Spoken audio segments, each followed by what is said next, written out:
ఒక గనగనగనగా ఊరులో రాసింది. అప్పుడు 5 మంది కొడుకులు ఉండేవి. అప్పుడు వేటకు వెళ్ళాడు. అప్పుడు ఉత్తారం వేస్తున్నారు. అప్పుడు అన్ని చేపలు పడినాయి.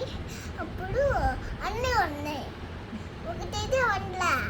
అప్పుడు చేప నువ్వు ఎందుకు వండలేదు అని అడిగితే అప్పుడు నాకు గడ్డి వేటలేదు అని పెట్టింది. అప్పుడు నాకు తినలేదు గడ్డి అని చెప్పింది.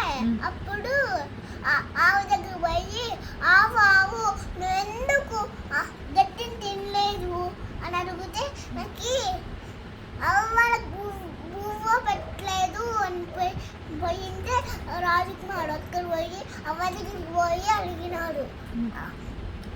అవ్వ నువ్వు ఎందుకు ఆవుకి పువ్వు పెట్టలేదు అంటుంటే అవ్వ చెప్పింది పిల్లోడు ఏడ్చుతున్నాడు అని చెప్పింటే పిల్లో దగ్గర పోయి అడిగినాడు రాజకుమారుడు. అప్పుడు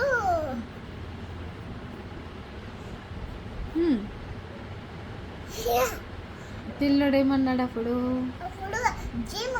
చీమ కొట్టింది అని చెప్పినాడు. అప్పుడు చీమ దగ్గర పోయి అడిగినాడు ఎక్కంటే కుట్టరా అని చెప్పింది.